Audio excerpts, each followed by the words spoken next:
Welcome to our channel. Today we how to register with Google Authenticator for safer account sign-ins, beginner guide step by step clearly. To start, download the Google Authenticator app from the App Store or Google Play. Open the app once it's installed. You will see a welcome screen with a brief introduction to the app.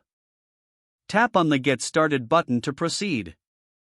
Next, you will see options to add an account.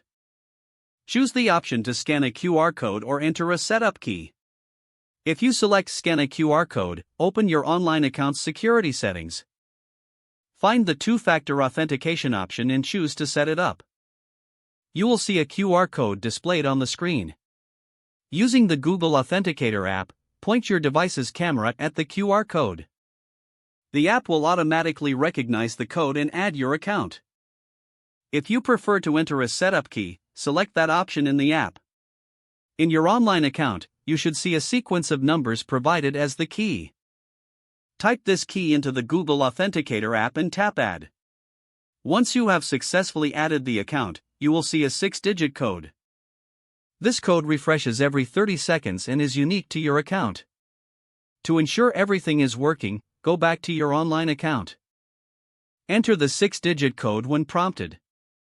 If the code is correct, your account will now be linked to Google Authenticator. Make sure to save any backup codes provided. These codes can help you access your account if you lose your device. Congratulations, you have successfully registered with Google Authenticator for safer account sign-ins. If the page does not load, refresh the browser or try again in a private or incognito window. Make sure you are using the correct email address, then retype it carefully to avoid small typos. If your password is not accepted, use the reset option and create a new strong password you can remember.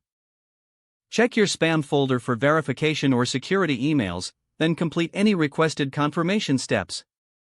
Enable two-factor authentication if available to improve account security and reduce unauthorized access risk. After signing in, review your profile details so your contact information and settings are accurate and current.